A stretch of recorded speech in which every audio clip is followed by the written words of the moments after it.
So right now I'm reading the book Fairy Tale by Stephen King, and I'm enjoying it.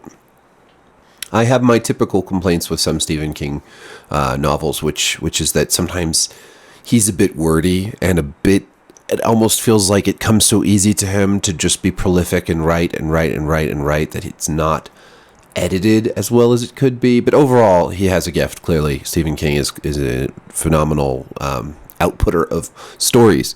And Fairy Tale is a really interesting novel about a normal, well, not really normal kid, but a teenage boy who I guess one of my complaints about the main character is that he doesn't always sound like a teenage boy. He sounds kind of like a middle-aged man. But anyways, remarkable, generous, outstanding young 17-year-old who basically falls in love with this old dog who's owned by this old man who has an accident, and he ends up helping this old man. And one thing leads to another, and he finds out there's some crazy secrets, and it leads to some fairy tale stuff. I won't spoil it. But what I've noticed in this book, politics does not aid your writing. Let me just say that. I'm not saying that you shouldn't have political ideas in your books. I'm not saying that you shouldn't have a political message, especially in a book that is political. This one's not political, though. This is a story about a mystery and a fairy tale world and an adventure and a boy and his dog, etc., etc. But there's just been a couple points in this book. And what did I do with this one? So I'm not done with the book, first of all. But there's been a couple points where suddenly Stephen King's politics burst through the page, and it's super jarring. It's not that this has nothing to do with whether or not I agree with Stephen King and his politics. He's been very vocally anti-Trump, and I don't like Trump, so in that regard we're on the same page. But I just think this is a great example of how you can weaken your work when you randomly throw in weird political stuff. Here's a story that is in many ways timeless, right? Sure, it's got the internet and cell phones and all that, but it's a timeless tale because it deals with another world, a fairy tale world, and fairy tales in general, like Jack and the Beanstalk and all this stuff. And it's the story of a boy and his dog, and all these timeless themes and ideas, but interjected at rare moments throughout the book. There's just these weird politically charged phrases. For instance, this is not really spoilery. It was Arnetta Freeman, looking relatively gorgeous in her skinny jeans and shell top. With blue eyes and blonde hair down to her shoulders, Arnetta proved that white America ain't all bad. What a weird thing to say. The main character, Charlie, I guess I picture him as white. I think he's a white kid. I don't know. There's nothing in the book that indicates he's not. But suddenly, as he's talking to this cute girl, the narrator, it's a first-person story. The narrator is describing her in her skinny jeans and shell top with blue eyes and blonde hair down to her shoulders. Arnetta proved that white America ain't all bad. What? At what point at no point in this book before this moment, which is 186 pages in, at no point in this book have we heard anything about race at all. I think maybe the main character's Jewish? I don't know. I don't remember. But there's nothing to indicate that race matters. That's even a consideration.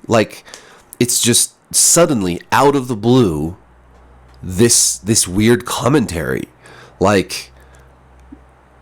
because she's cute in her skinny jeans with her blue eyes and blonde hair, white America ain't all bad. Then later, and I'm not done with this book, Not much later, apparently, on page 193. So I'm a little past this. I must be a little over a third, maybe close, getting between a third and a half of the way through. But a little bit later in the book, Charlie is now in a different scenario, and I won't spoil it. But this is not the same character. This is a different character.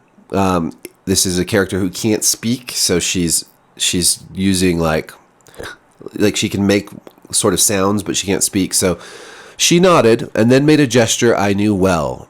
A thumb and forefinger finger circle, which means okie dokie pretty much the world over.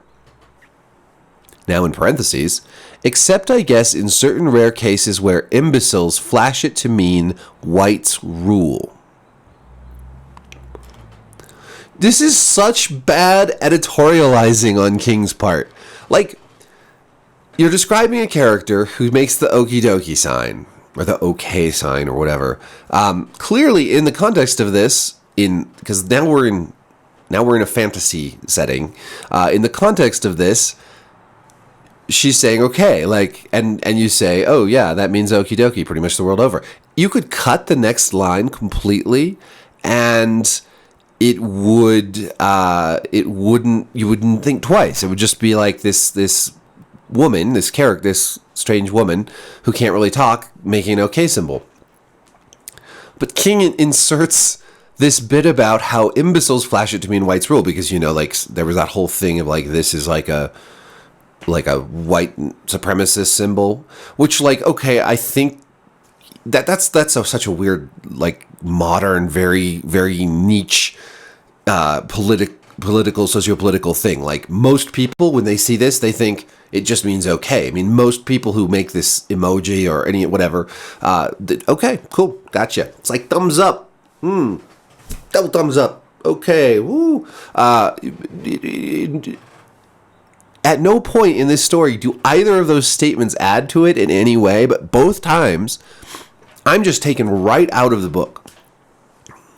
Just because it's such a weird, like, it's just such a weirdly specific political commentary that dates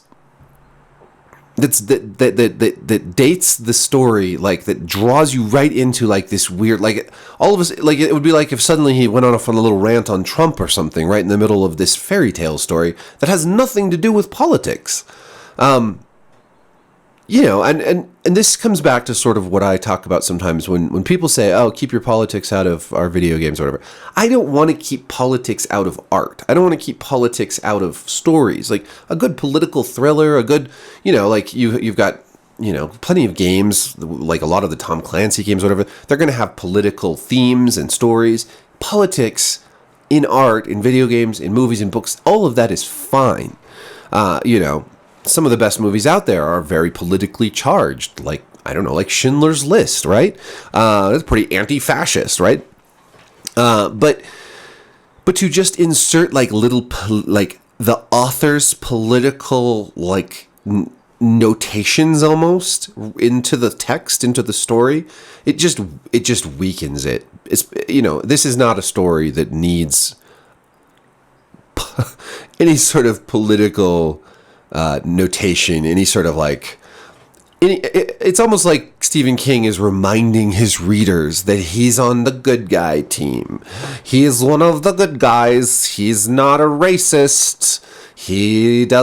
When he does this, he doesn't mean that. Not like those imbeciles. It's just kind of pretentious, and it just weakens the work, and that's unfortunate, because I am enjoying this book. I think it's a little sloppy at times. I think my biggest problem, and these are just kind of like whatever, this is just to make a video to point out, because this bugged me so much. I think a bigger problem with this book so far is the narrator himself, Charlie. It's funny because there are so many little references to older things, like older movies.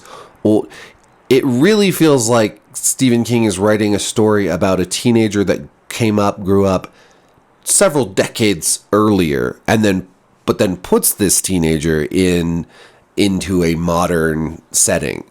All his cultural references, and there's so many to like, like old movies like Logan's Run or old horror, old stuff, just old. Everything's old.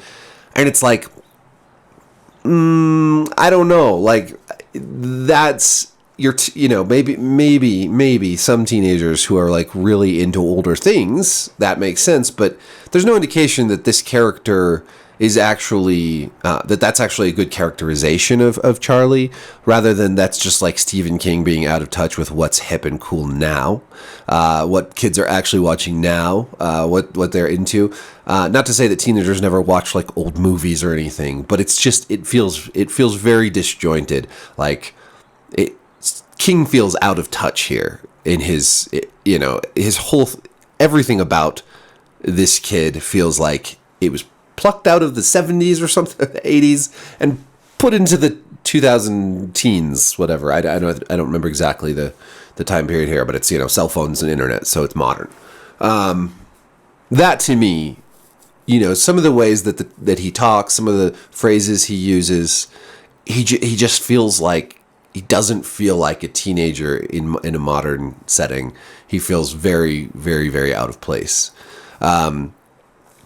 And it doesn't feel like that's intentional. Like, clearly, I think they're intentionally, King's making this character very, very good. Like, he's an athlete, and he's very generous, and he's going out of his way to be a really good person. And that's fine. That's the character. That's who he is. He's like Mr. Do-Gooder. But just the fact that he sounds so old. It just doesn't click. Anyways, I'm not done with the book. I'll have to come back and talk about it later if I feel like it's worthwhile. I think it's a cool concept. I definitely do, and it's a page turner, and he's really good at introducing little ideas, little foreshadowing that make you want to keep reading. And that's, I think that's where King really shines, is he'll introduce just a sentence at the end of a chapter where you're like, oh, what does that mean? What's going to happen? I need to keep reading. And in terms of like just like studying the craft of engaging storytelling, it's a great book for that. So anyways, thanks for watching. I don't do a lot of book stuff on here, but I think I want to do more, because we should all read more, right? And we should, and I think the only book stuff I've done recently is like on the censorship, with like Roald Dahl and whatnot. Now there's some more things to talk about in that regard too. So I'll be back with that. Thanks for watching. Peace.